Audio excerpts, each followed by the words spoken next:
Councillor McGovern. Thank you, Mr. Speaker. An hour ago, the government published this report, The Patronising Disposition of Unaccountable Power. It's a report of Right Reverend James Jones, which the Prime Minister herself commissioned to ensure that the pain and suffering of the Hillsborough families is not repeated. But, Mr. Speaker, given what we've heard in this session, and given the events surrounding the Grenfell Tower disaster, I think that I worry that the pain and suffering of the Hillsborough families is already being repeated.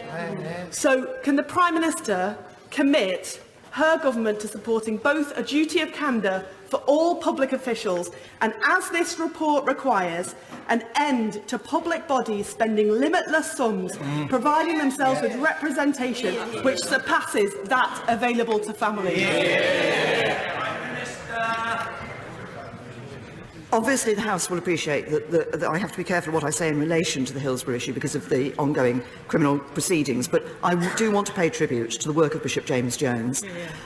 Throughout the time, his work in chairing the independent panel, the work that he did as my advisor on this issue and working with the family forums, I think that he has done an excellent job. And once again, his report into the experiences of the Hillsborough families, which has been published today, as the Honourable Lady says, is important, and the government will need to look very carefully at the, I think it's 25 points of learning that come out of it, and we will want to do so, because I've always been very clear that the experience that the Hillsborough families had should not be repeated.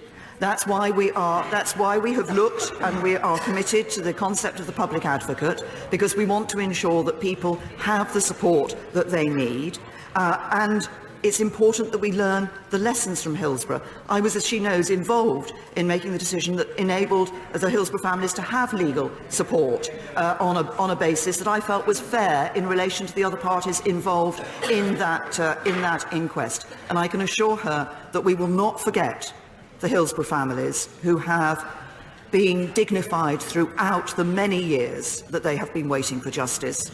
We will not forget them, we will not forget their experience, and we will ensure that we learn from that and learn from that to improve the experience of others in the future.